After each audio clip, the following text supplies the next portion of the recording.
사랑은 사람을 움직이게 합니다. 연인과 또 친구 사이, 가족, 교인 누구라도 서로 간 관계를 움직이고 발전시키는 사랑은 묘약이라 할 것입니다. 사랑을 한번 해보고 마는 것이 아닙니다. 계속하여 움직이는 것입니다. 실제적 사랑일 때 교회는 물론 모든 공동체가 견고하게 세워질 것이고 발전하게 될 것입니다. 사랑은 오래 참고 온유합니다. 경쟁자를 시기하지 않고 자랑도 교만도 하지 않습니다. 하나님 사랑은 온유하고 겸손하신 예수님의 삶, 특별히 십자가로 절정에 이르렀습니다. 십자가 은혜에 놓게 되면 가해자와 경쟁자를 너그럽게 대하는 은혜의 여유가 있습니다. 아가페 사랑이라 할 때에 예수 십자가 사랑을 말합니다. 예수 사랑은 오래 참고 온유하며 시기도 자랑도 교만도 않는다고 했습니다. 오늘은 지난주에 이어서 네 가지 사랑의 특징을 생각하겠습니다. 먼저 생각할 것은 은사와 열매라는 것입니다. 누구에게나 하나님께서 주신 은사가 있지요. 또 그 은사대로 맺어야 할 열매가 있는 것입니다. 은사와 열매에 대해서 먼저 생각하겠습니다. 고린도전서 13장에 사랑은 공동체를 치유하는 묘약이다라는 것을 알게 합니다. 사랑은 우리 마음에 있는 것을 말과 행동으로 표현하는 것입니다. 사랑은 성령님께서 주시는 은사도 있지만 우리의 노력도 필요합니다. 1절을 다시 보면 이렇게 되어 있죠. 같이 읽어보실까요? 고린도전서 13장 1절 함께 읽죠. 내가 사람의 방언과 천사의 말을 할지라도 사랑이 없으면 소리나는 구리와 울리는 꽹과리가 되고, 방언의 은사가 있어도 사랑이 없으면 시끄러운 소리에 불과하다, 그런 뜻이죠. 2절에 같이 읽죠. 내가 예언하는 능이 있어 모든 비밀과 모든 지식을 알고 또 산을 옮길 만한 모든 믿음이 있을지라도 무엇이 없으면 사랑이 없으면 내가 아무것도 아니요. 모든 지식, 모든 은사, 산을 옮길 만한 믿음이 있어도, 누가 산을 옮길 만한 믿음이 있겠어요? 그렇지만 있어도 사랑이 없으면 그거 아무것도 아니다, 이렇게 표현하고 있습니다. 3절 읽어보죠. 내가 내게 있는 모든 것으로 구제하고 또 내 몸을 불살하게 내어줄지라도 무엇이 없으면, 사랑이 없으면 내게 아무 유익이 없느니라. 사랑이 없으면 내게 아무 유익이 없다. 구제 은사, 심지어 순교의 은사가 내게 있다 할지라도 사랑이 없으면 아무 유익이 없다라는 거죠. 내게 아무 유익이 없다 하는 것입니다. 은사와 사랑은 별개입니다. 공부 잘한 아이가 반드시 착한 아이가 아닌 것처럼 은사와 사랑의 관계도 별개입니다. 은사가 있다고 하여 반드시 열매가 있는 것 아니다 하는 말씀이 되겠습니다. 그렇다면 은사는 무엇이고 열매는 무엇일까 하는 겁니다. 은사는 무엇이고 성령의 열매는 무엇일까 하는 것입니다. 은사에는 사단의 속임수가 있습니다. 체면술이 있습니다. 성령의 은사가 있습니다. 겉으로는 다 은사처럼 보입니다. 사단과 체면술은 가짜입니다. 성령님께서 주시는 은사만이 진짜입니다. 무슨 이야기입니까? 체면술로 하는 방언이 있고 하나님께서 주신 은사의 방언이 있습니다. 사단은 가짜 사랑, 속이는 사랑으로 미혹하게 합니다. 체면술에도 참 사랑이 없습니다. 체면술은 체면술로 성령의 역사를 가장하는 속임수입니다. 체면술이 참 사랑이 없다라는 것은 그런 공동체를 들여다보면 알 수 있습니다. 목회자가 유학 후에 어느 교회에 부임했습니다. 1년 동안 교인들이 그 목회자에 흠뻑 빠졌습니다. 예배 시간마다 교인들이 넘어지고 이상한 신체적 현상도 체험하고 방언도 했습니다. 목사님 신통하네, 우리에게 은사도 나눠주네 하다가 1년 후에 더 이상 그 목회자를 모실 수 없었습니다. 은사도 기적도 체험했지만 유익이 없었습니다.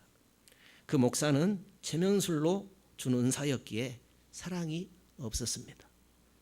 체면술의 속임수의 은사에 불과했던 것입니다. 성령의 은사는 사랑이 자동적으로 따라올까요? 하나님이 주신 진짜 은사라면 열매가 자동적으로 따라올까 하는 문제입니다. 오늘 방금 읽었던 고린도전서 13장 1절 3절에 언급한 은사는 성령의 은사를 말하고 있습니다. 하나님께서 주신 은사를 말하고 있습니다. 그럼에도 불구하고 사랑이 없다면 시끄러운 것이고 또 아무것도 아니고 내게 유익도 없다라고 했습니다. 고린도전서 12장에 보면 은사는 한 성령이 그 뜻대로 각 사람에게 유익하게 하기 위하여 나눠준다 그랬습니다. 한 성령님이 각 사람에게 유익하도록 나눠주는 선물이 은사다 그랬습니다. 성령의 은사가 나타나도 참 사랑이 나타나지 않을 수 있습니다. 성령의 은사와 사랑하는 것은 별개입니다. 분명히 성령의 은사를 받아도 사랑이 없는 경우를 발견할 수 있습니다. 신유 은사자를 통하여 불치병까지 치유받을 수도 있습니다.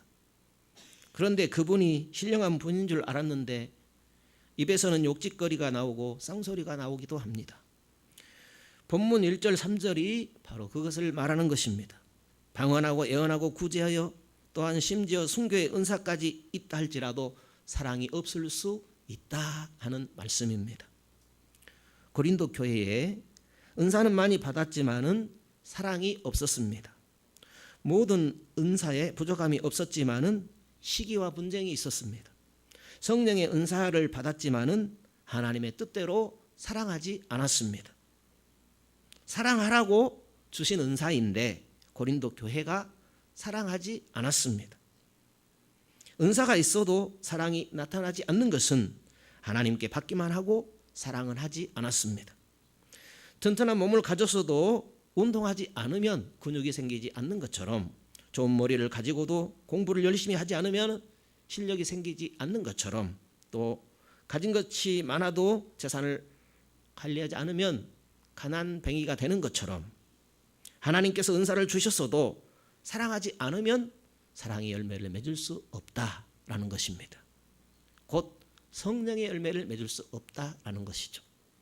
성령께서 은사를 주셨어도 사랑을 실천할 때에 교회 공동체에 유익을 끼칠 수가 있습니다. 사랑을 실천하지 않으면 교회 공동체에 유익을 줄 수 없습니다.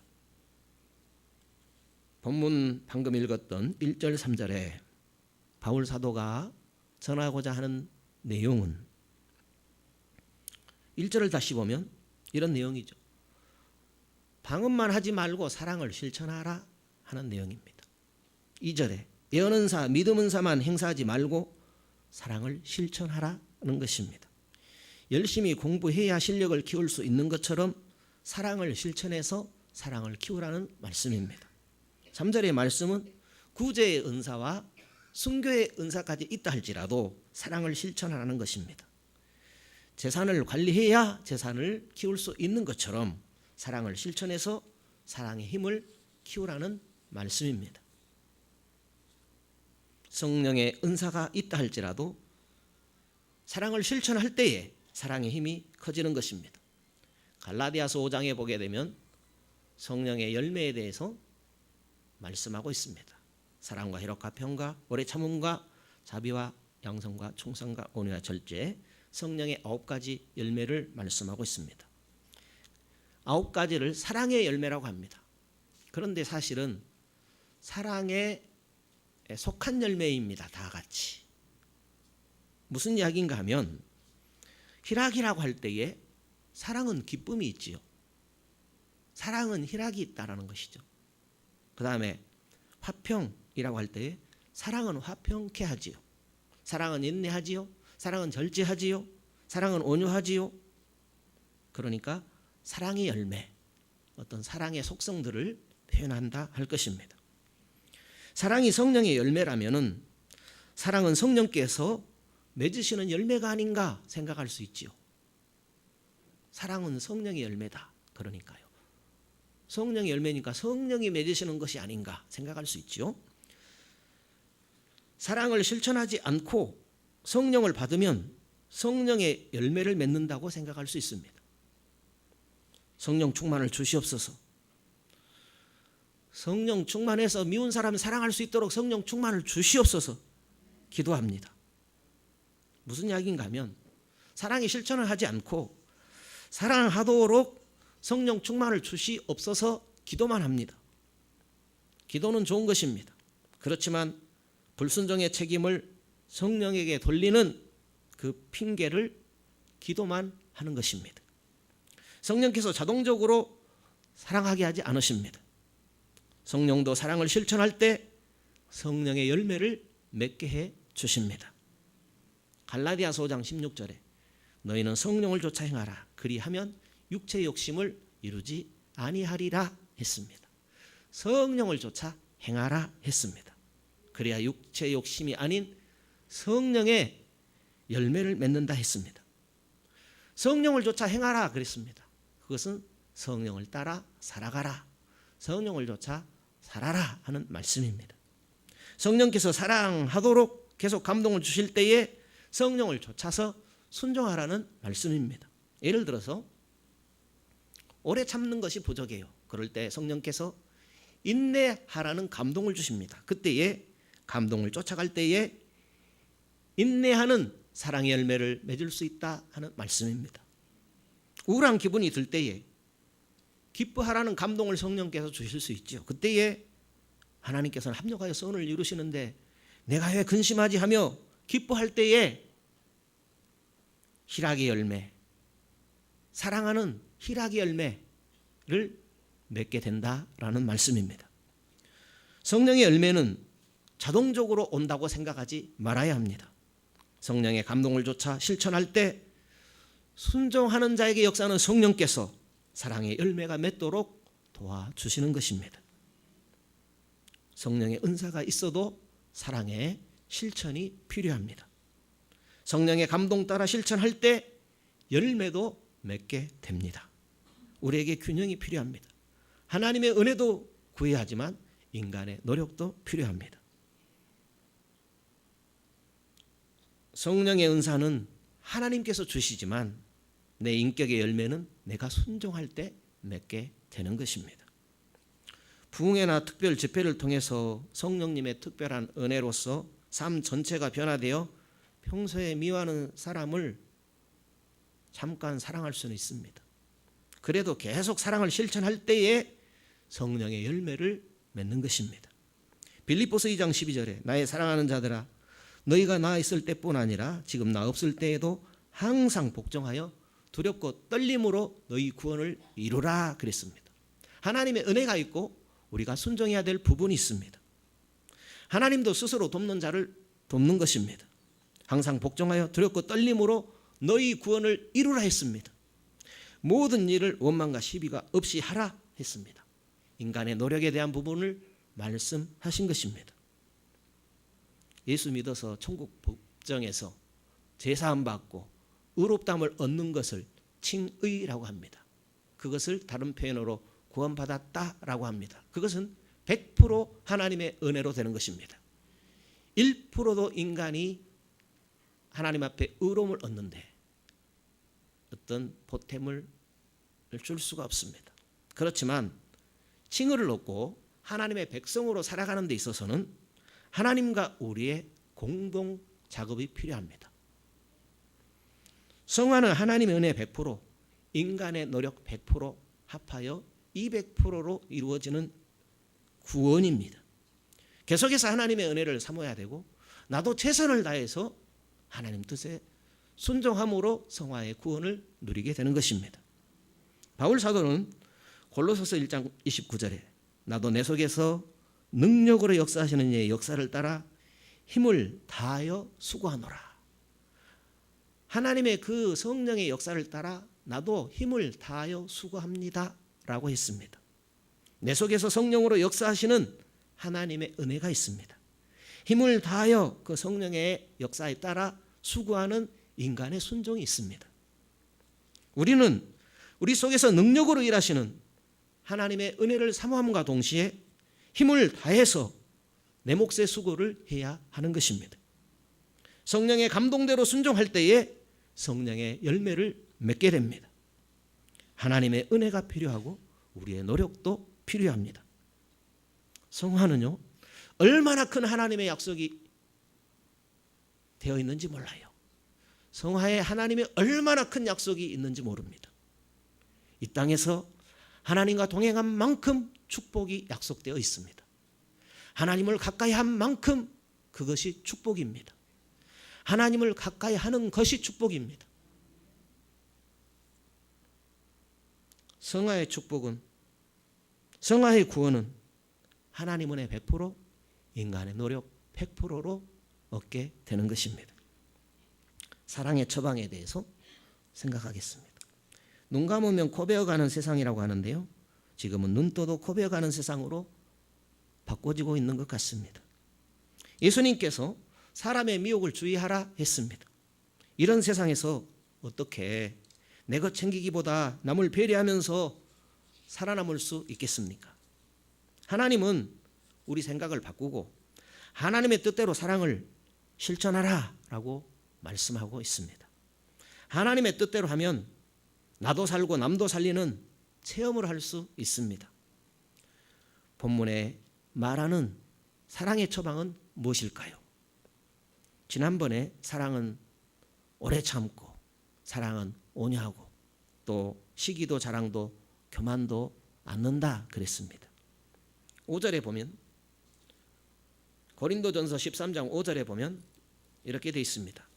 같이 읽어보실까요? 고린도전서 13장 5절입니다. 함께 읽겠습니다. 물에 행치 아니하며 자기의 유익을 굳지 아니하며, 물에 행치 아니하며, 사랑은 물에 행치 않는다 그랬습니다. 이런 내용이죠.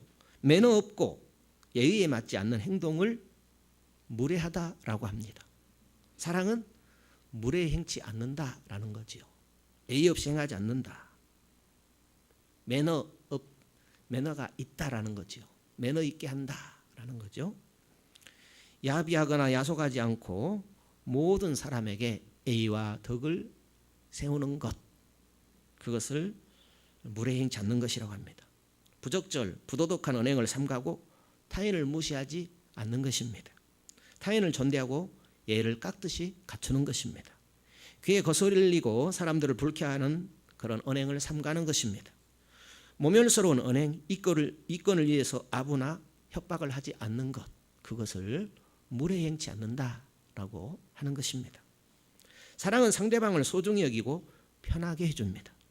눈총을 주거나 찡그리지 않고, 아프게 말하지 않고, 농담으로 상대의 약점을 지적하지 않고, 자존심을 살려주고 무례히 행하지 않는 것입니다. 그것을 무례히 행치 않는다라고 하는 것입니다. 고린도 교회는 한 사람이 통역하면 다른 사람들은 들어야 하는데 듣지도 않고 자기 마음대로 행했습니다. 마음대로 행하는 것, 그것이 무례입니다. 하나님은 질서의 하나님이요 평화의 하나님이십니다. 사랑은 하나님을 본받아서 모든 것을 품위 있고 질서 있게 행해야 합니다. 또 여기 보니까 사랑은 자기의 유익을 굳지 아니한다 그랬어요. 자기의 유익을 굳지 아니한다. 내 유익이 먼저인데요, 그죠? 나를 먼저 챙겨야 하는데 사랑은 자기 유익을 굳지 아니한다, 반대 이야기를 하고 있습니다. 직역하면은 자기 자신의 것들을 갈구하지 않는다 그 뜻입니다. 우리는 내 것을 갈구하지 않아요. 그래야 내가 채워지는데 정반대 이야기를 합니다. 사랑은 자기의 것들을 갈구하지 않는다 하는 그런 표현을 하고 있습니다. 자기 기분, 자기 이권, 자기 이익, 자기 지위, 자기 체면을 갈구하지 않는다 그런 뜻입니다. 그러니까 사랑은 자기 것보다는 하나님의 것, 남의 것을 챙긴다 그런 뜻입니다. 아멘이 잘 안 나오죠? 사랑은 하나님의 영광과 복음 전파에 공헌하는 것입니다. 성경이 말하는 그 사랑, 오늘 주님의 몸된 교회를 살리는 그 공동체의 사랑은, 신자의 사랑은 나보다는 하나님과 남을 챙긴다 하는 그런 뜻입니다. 사랑은 모든 사람들이 다 잘되고 위로받고 구원받게 하는 것, 그것이 목적입니다. 갈라디아서 6장 2절에 너희가 서로 짐을 지라 그리스도의 법을 성취하라 그랬어요. 너희가 서로 짐을 지라 그리스도의 법을 성취하라 그랬습니다. 마가복음 10장 45절에 인자가 온 것은 섬김을 받으려 함이 아니라 도리어 섬기려 하고 자기 목숨을 많은 사람의 대속물로 주려 함이니라 했습니다. 예수님은 자기 것을 내려놓고 우리를 위해서 자기 것 다 주셨습니다. 자신의 생명조차 우리를 위한 대속물로 주셨습니다. 예수님의 삶 전체를 하나님의 뜻과 자기 백성 구원을 위하여 주셨습니다. 누가복음 22장 42절에 하나님께 기도하실 때 예수님께서 내 원대로 마옵시고 아버지의 원대로 되기를 간구하나이다 했습니다. 자신의 몸과 자신의 피를 우리를 위하여 다 주셨습니다. 신자는 예수님의 제자로서 하나님의 영광과 타인의 유익을 추구하는 그 사랑을 본받아야 합니다. 또한 사랑은 성내지 아니한다 그랬습니다. 사랑은 성내지 아니하며 그랬어요. 갑작스럽게 짜증이나 성질을 폭발시키지 않는 것, 그것을 성내지 아니한다 하는 뜻으로 말한 것입니다. 사랑은 짜증내지 않고 앙심도 품지 않고 자극에도 성질 부리지 않는 것이다 라는 말씀입니다. 물론 하나님의 영광을 가리우는 죄악에는 분노할 수밖에 없지요. 의분을 내어야 됩니다. 그렇지만 내 자존심을 건들거나 체면을 손상시킬 때 그 사람에 대하여서 짜증이나 역정을 내지 않는다는 것입니다. 바울은 아테네에 우상이 가득한 것을 보고 격분했습니다. 의분을 터뜨렸습니다. 우상에는 의분을 터뜨려야겠지요. 성경은 진리이기에 타협할 수 없습니다. 영생의 길은 양보할 수 없습니다. 그러므로 성경의 진리를 반드시 알아야만 합니다. 공산주의에 선동되면 성경을 왜곡하게 됩니다. 공산주의 안경을 쓰고 성경을 보게 됩니다. 동성애 주장에 아무런 느낌이 없다면 성경을 모르는 사람입니다. 공산주의는 기독교와 공존할 수 없습니다. 하나님이 없다, 물질뿐이다라는 것이 공산주의입니다. 그러니까 형이 상하게 형 이상의 세계를, 형태 이상의 세계를 인정치를 않아요. 하나님은 보이지 않는 세계에 더 많이 편재해 계십니다. 하나님은 보이는 이 땅을 주관하실 뿐만 아니라 보이지 않는 세계도 통치하시는 하나님이십니다. 기독교는 하나님이 살아계십니다. 보이는 세계만 있는 것이 아니라 보이지 않는 영혼도 있고 보이지 않는 우주도 있는 것입니다. 공산주의, 동성애 세속화는 기독교와 공존할 수 없습니다. 성도 여러분, 기독교는 공산주의와 공존이 안 됩니다. 세속은 기독교와 공존이 안 되는 것입니다. 하나님을 믿는데 세상 것으로 가득 차 있어요. 공존이 안 되는 겁니다. 이런 죄악들의 의분을 느껴야 됩니다. 다른 사람 말고 내 자신에 대해서 의분을 느껴야 됩니다. 죄에 대해서는 화를 내더라도 죄인에 대해서는 인내해야 합니다. 죄를 혐오하지만 죄인은 혐오하지 말아야 합니다. 왜요? 죄인을 혐오하는 것이 우리의 본성입니다. 가인이 그랬죠. 하나님께서는 죄를 다스리라고 그랬는데 가인을 혐오하다가 미워하다가 돌로 쳐 죽였습니다. 죄인은 분노할 줄 알아야 하지만 죄인에 대해서는 화나 짜증을 부리지 말아야 합니다. 아멘이 잘 안 나오시죠? 왜냐하면 막 짜증 내잖아요. 에베소서 4장 26절에 분을 내어도 죄를 짓지 말라 그랬습니다. 분을 낼 수는 있어요. 그런데 죄 짓지 말라 그랬습니다. 그러니까 분을 내려거든 죄 짓지 않는 분을 내라 하는 말씀입니다. 또 사랑은 악한 것을 생각지 아니한다 그랬어요. 악한 것을 생각지 아니한다. 생각에 대한 문제를 말하고 있습니다. 다른 사람이 자기에게 한 악행을 기억하지 않는다, 그런 뜻입니다. 타인의 악행을 메모해 두었다가 들추어내어 공격하지 않는다, 그런 뜻입니다. 초대교회 황금의 입으로 불리워졌던 크리스토스톰이 이런 말을 했습니다. 불꽃이 바다에 떨어져도 바다를 해치지 못한 것처럼 악행이 사람 영혼에 저질러져도 그 영혼을 해치지 못한다, 그랬습니다.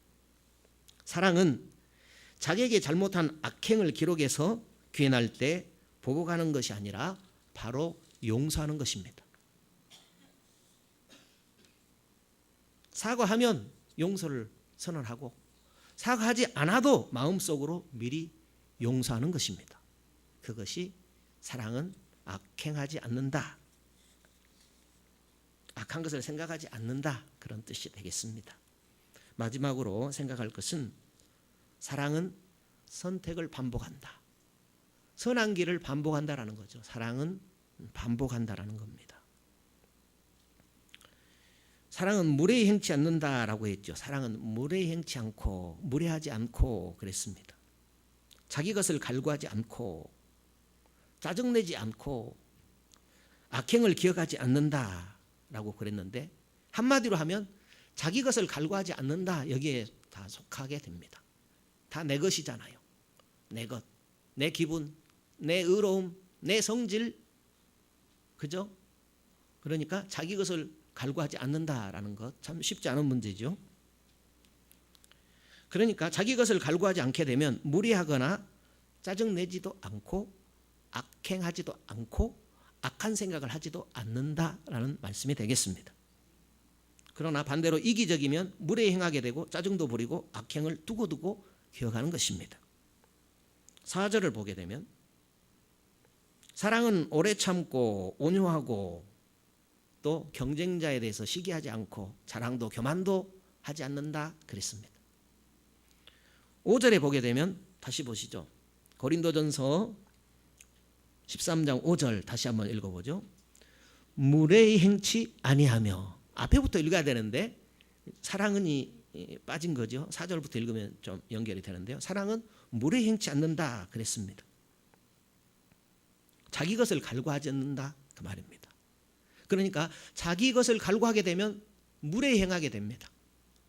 왜냐하면 인간은 기본적으로 이기적이라 자기 것을 갈구하게 되면 상대방에게 피해를 당하기 싫으니까 이기적으로 행할 수밖에 없고, 그것은 무례함으로 나타날 수밖에 없습니다. 자기 기분, 자기 돈, 자기 명예, 자기 지위 지키려면 무례를 행사할 수밖에 없습니다. 6절에 보면 불의를 기뻐하지 아니하며 진리와 함께 기뻐하고 그랬습니다. 불의를 기뻐하지 않는다. 무엇은요? 사랑은 불의를 기뻐하지 않는다. 그런데 진리와 함께 기뻐한다, 그랬습니다. 무슨 이야기인가 하면 사랑은 자기 편이라도 가짜라면 무조건 감싸지 않는다. 진리와 함께 기뻐한다라는 거죠. 팔이 무조건 안으로 굽는 것이 기독교 아닙니다. 기독교는 진리와 함께 기뻐합니다. 가짜는, 거짓은 진리가 아닙니다. 사랑은 진리와 함께 기뻐합니다. 7절 한번 같이 읽으실까요? 7절입니다. 7절 시작. 모든 것을 참으며 모든 것을 믿으며 모든 것을 바라며 모든 것을 견디느니라. 사랑은 이기적이지 않기에 모든 것을 참고 믿고 바라고 견딘다고 합니다. 한 번만이 아니고 계속해서 꾸준하게 선을 행한다 하는 뜻입니다. 사랑은 항상 하고 꾸준한 특징이 있습니다. 타락한 인간은 이기적입니다. 우리의 본성은 이기적이라는 사실을 알아야 됩니다.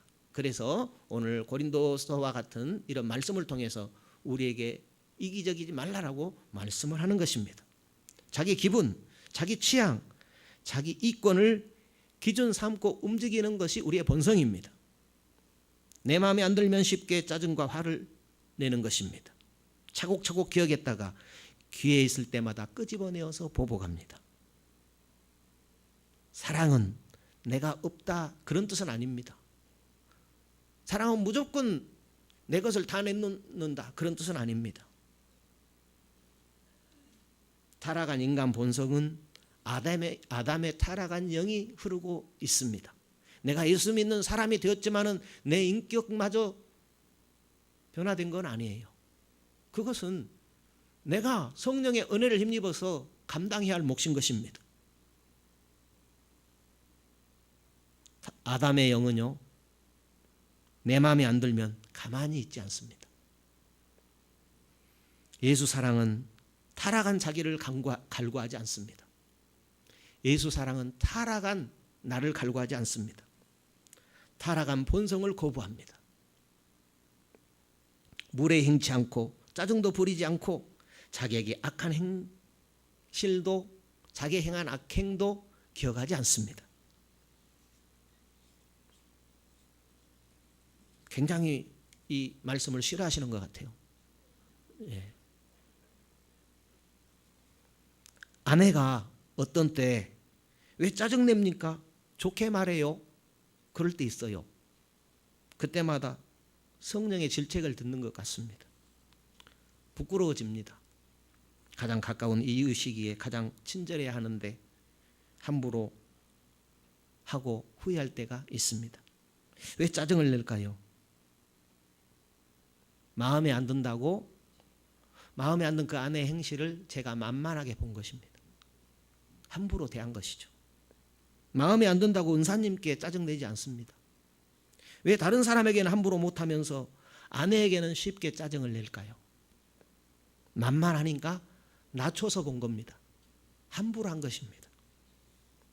아내를 낮춰 보았기 때문에 만만하게 대했고 만만하게 대했기 때문에 무례하게 행했습니다. 마음으로 미안한 마음을 갖고 왜 짜증내세요 하면은 알았습니다. 그러고 말아요. 마음으로는 주의하자 속으로 다짐하며 살아갑니다. 로마서 12장 2절에 너희는 이 세대를 본받지 말고 오직 마음을 새롭게 함으로 변화를 받아 하나님의 선하시고 기뻐하시고 온전하신 뜻이 무엇인지 분별하도록 하라 했습니다. 사랑은 하나님의 선하시고 기뻐하시고 온전하신 뜻이 무엇인가 분별하는 것입니다. 무슨 말씀입니까? 우리가 하나님의 뜻을 이루려면은 이 세대를 본받지 말고 변화를 받아 새 사람으로 살아가라는 것입니다. 하나님의 뜻대로 살아가라는 것입니다. 우리는 매 순간 이 세대의 처세술과 하나님의 뜻 사이에서 갈등합니다. 왜요? 신자니까. 성령의 소욕이 있으니까요. 감정을 터뜨려라. 가해자는 매정하게, 자기 것은 철저하게 지키고, 자기를 피하라고, 당한 것은 철저하게 보복하고, 이것이 세상의 마인드입니다. 세상의 마인드. 대놓고는 말하지 않지만 이 세상에 흐르는 그 살아가는 어떤 속성입니다.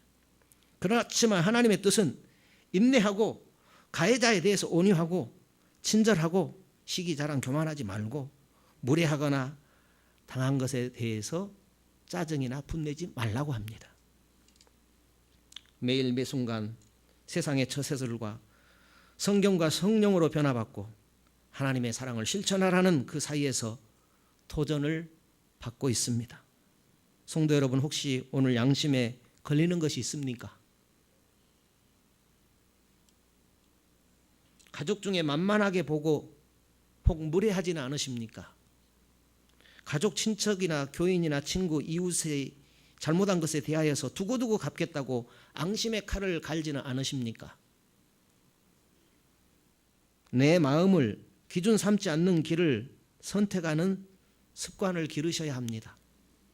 내 마음에 안 들어도 무례히 행치 않는 습관을 기르셔야 합니다.